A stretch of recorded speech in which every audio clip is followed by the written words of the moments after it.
আপনি আপনি আপনি কত দিতে চান বিরোধী দল হিসেবে জামাতকে?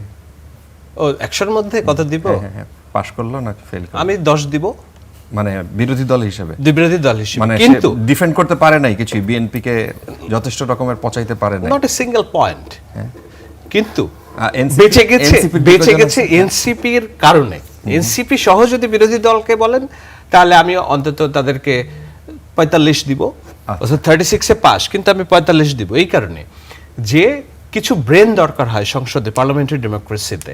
সেই ব্রেনগুলোর মধ্যে এনসিপির আলোয় বিরোধী দল আলোকিত, এবং বিরোধী দলের যে ভূমিকা সেটার মূল ভূমিকাটা পার্লামেন্টে এনসিপির লিড, আমি একটা লিখেছি, এনসিপির লিডিংয়ে আছে। সেখানে হাসনাত আক্তার খুবই চমৎকার কথা বলে, নাহিদ, মাসুদ এদিক ওদিকে করে, কিন্তু সে মোটামুটি আছে, ভালো বলে।